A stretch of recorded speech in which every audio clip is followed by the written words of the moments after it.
Well, it's Thursday in Simpsonville, South Carolina. We're bracing for what's supposed to be a fairly major snowstorm. For South Carolina, that's 2 or 3 inches at the most, but nevertheless, we're bracing for it.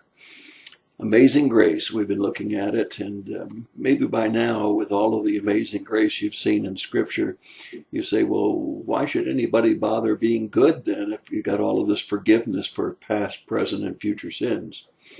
I think it'd be wise to look at the story in 2 Samuel chapter 12, verses 1 through 7, when we see Nathan the prophet come to David. Now, David has committed adultery with Bathsheba. He's arranged for the murder of Uriah, Bathsheba's husband. Bathsheba is expecting his child, and Nathan the prophet comes to him and he says, a rich man had many flocks. Poor man had one lamb, which he really treated like a personal member of the family.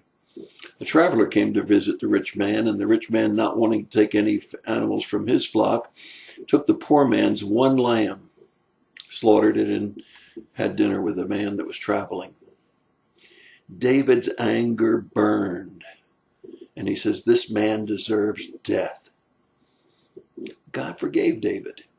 Amazing, isn't it? Amazing grace. However, let me remind you that David knelt by the side of his child that had been born to Bathsheba, praying that God not take that child, and yet that child died. You see, sin always has a price. Did David deserve death himself? Absolutely. But amazing grace got David off the hook. However, he had a price to pay, because not only did he lose this child that he and Bathsheba had born, but he also never had the kingdom that he had before this event.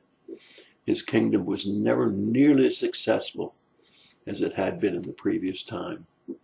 Brings us back to Titus 2:11.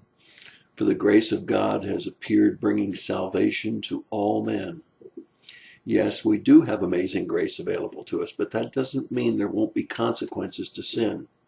Should we go on sinning just because we have grace, past, present, and future forgiveness? Absolutely not. There may still be a price. It may not be the loss of your salvation. It may not be instant death, but there's always a price for sin. That's your thought for the day. God bless you and have a great day.